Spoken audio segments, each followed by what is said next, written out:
اس کے علاوہ سیاسی کسی طرح کا نعرہ بھی نہیں ہونا چاہیے جلوس کی عظمت کو دیکھتے ہوئے، اس لیے کہ ہمارے ماتمی جلوس سیاسی نہیں ہے، دینی ہے، روحانی ہے، روحانیت کو برقرار رکھنا چاہیے۔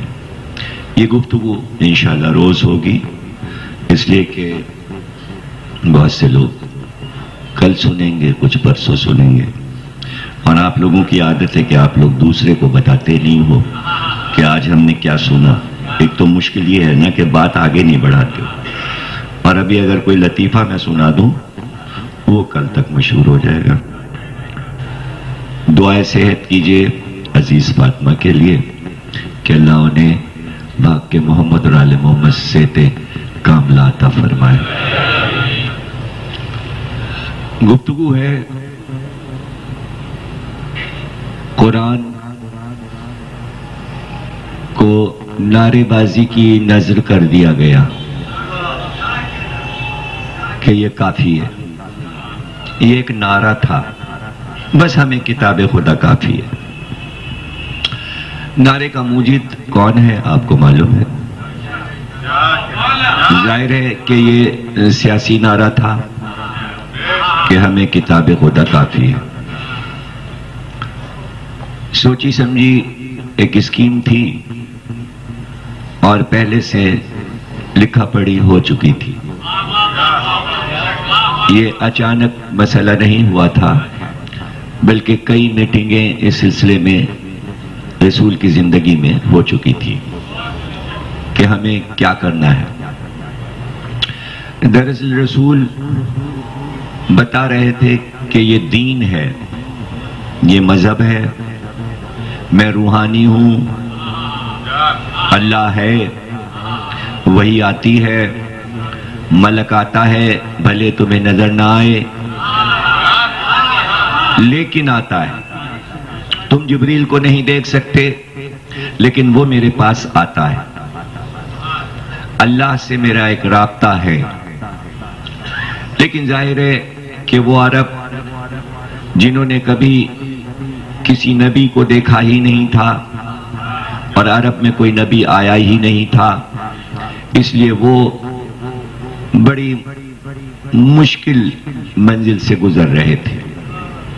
ان کے ذہن نبوت کو فوراً ماننے کے لیے تیار نہیں تھے اور وہ اسے قبول نہیں کر رہے تھے۔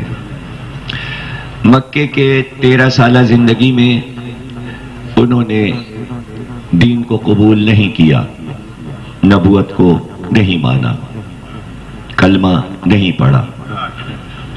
لیکن مدنی زندگی جو تھی، چونکہ اس میں اللہ نے نبوت میں پیغمبر کا اقتدار بھی ڈال دیا، جاہ و حشم بھی ڈال دیا۔ اب پیغمبر کے پاس لشکر بھی تھا، اب پیغمبر کے پاس دولت بھی تھی، اب پیغمبر جہاں جو چاہتے پورے جزیرے عرب میں اپنا حکم بھی چلا سکتے تھے۔ اس لیے اب سب نے کلمہ پڑھ لیا، اب سب نے نبی مان لیا۔ تو اس سے یہ ثابت ہوا سیاسی تجزیے سے کہ دنیا اقتدار سے متاثر ہوتی ہے۔ آپ بیٹھیں، آپ نکل کے چلے جائیے،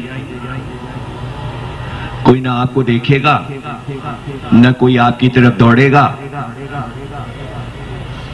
نہ کوئی خیریت پوچھنے آئے گا، نہ مجمع لگے گا، مگر آپ ہی میں سے کل کوئی کراچی کا کمشنر ہو جائے، منظر ہی بدل جائے گا، منظر ہی بدل جائے گا۔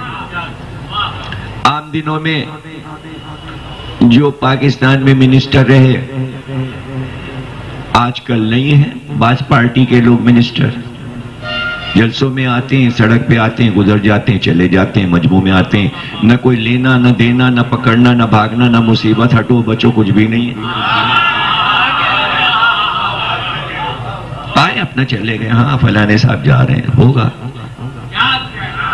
جہاں اقتدار آیا پتہ چلا کچھ اختیارات ان کے ہاتھ میں ایسے آ گئے ہیں کہ جس میں دولت کا کاروبار ہے، یہ بہت کچھ کر سکتے ہیں، ان کے آرڈر سے بہت کچھ ہو سکتا ہے، تو انسان فوراً اس کے عہدے اور منصب سے متاثر ہو جاتا ہے۔ یہ ایسی باتیں ہیں کہ جو ہمارے جوانوں کو سمجھنی چاہیے، یہ پولیٹیکل سائنس کی باتیں ہیں، یہ سیوکس کی باتیں ہیں، یہ دین کا فلسفہ ہے۔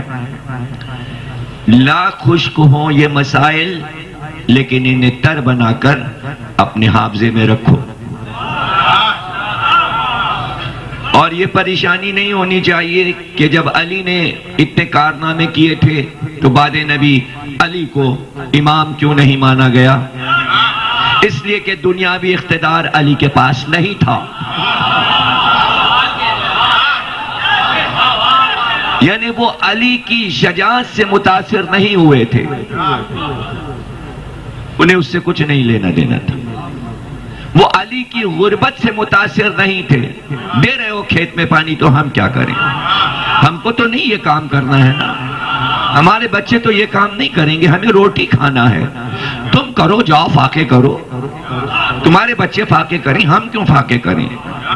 ہر انسان کی سوچ یہی ہے، ہر انسان علی نہیں بن سکتا تھا، ہر گھرانہ فاطمہ کا فاقہ زدہ گھرانہ نہیں بن سکتا تھا۔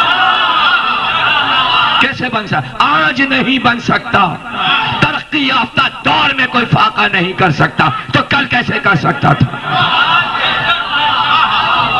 آج ایک مفلس سے آپ کہو، آپ کے سامنے ہاتھ پھیلائے کہ ہمیں 10 روپے دے دو، اس سے آپ کہو بھائی کیوں مانگ رہے ہو، جاؤ سیرت علی پہ عمل کرو، بھوکے بیٹھے رہو، وہ 10 گالیاں دے گا آپ کو، 10 گالیاں دے کے جائے گا آپ کو کہ تم تو عیش کرو، اور ہم سے کہو جاؤ صبر کرو، پیغمبروں کی زندگی پہ چلو، تم ہمیں 10 روپے نہیں دے سکتے۔ تو فقیر بھی جانے کتنی باتیں چوراہے پہ سنا دیتا ہے، کتنی تقریریں کر دیتا ہے، کتنا فلسفہ سنا دیتا ہے، دے کے تو دیکھو اسے چند سکے، وہ کہتا ہے مہنگائی کا دور ہے، 100 روپیہ دو، 8 آنے کا دور ختم ہو گیا، فقیر بھی برابر سے لڑتا ہے۔ تو عرب کے فقیر امیر سے لڑ رہے تھے،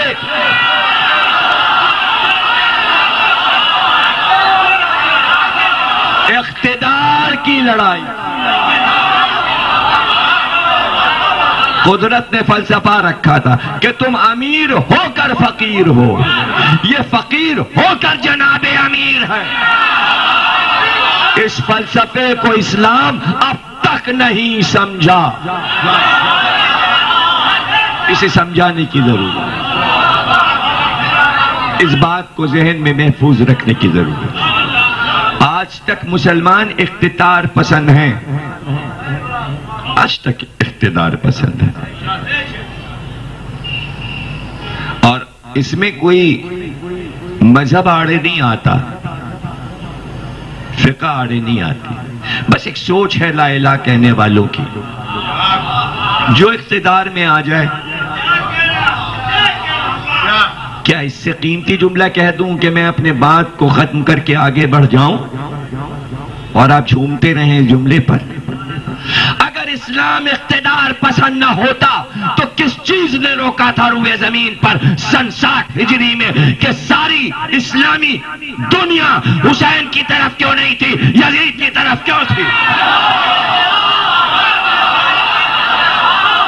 سوال ہے، تاریخ سے سوال ہے، کیا یزید حسین سے بڑا آدمی تھا؟ کیا عربوں کو نہیں معلوم تھا کہ یہ آخری فرد بچی ہے جو رسول کے کاندھے پہ چڑھی ہے؟ یہ آخری فرد ہے جسے مسجد میں دیکھا گیا ہے رسول کی پشت پر۔ پورا عرب جانتا تھا کہ یہ تبرک ہے اس وقت ہمارے لیے، لیکن پھر بھی فاسق و فاجر کے پیچھے تھے، جان رہے تھے اقتدار وہاں ہے، اقتدار وہاں ہے، نوکری وہاں سے ملے گی، تنخواہ وہاں سے ملے گی، فوج میں بھرتی ہوں گے تو پیسے ملیں گے۔ حسین کیا دیں گے؟ حسین کیا دیں گے؟ پھر اس سے قیمتی جملہ کہہ دوں، لیکن قدرت نے ایسی مار ماری امت کو کہ حسین امت کو وہ دے کے گئے جو یزید نہیں دے سکتے۔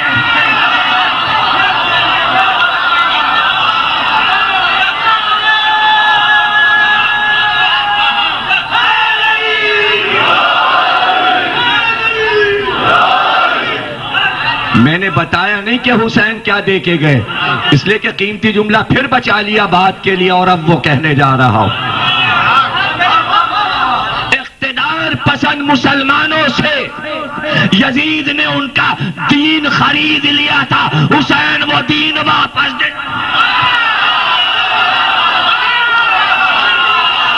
یہ دیا ہے۔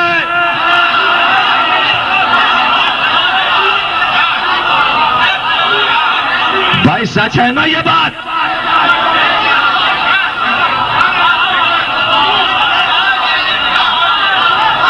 دین تو بیچ چکے تھے، فاسق و فاجر کے ہاتھ بیچ چکے تھے،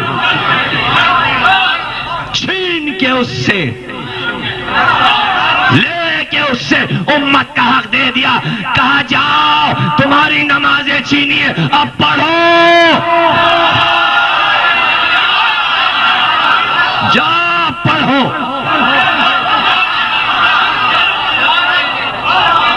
اس میں قرآن کا کتنا حصہ ہے؟ حسین کے کام میں قرآن کا کتنا حصہ ہے؟ اس لڑائی میں کیا قرآن کافی تھا؟ اگر حسین نہ ہوتے تو دین امت کو واپس نہ ملتا۔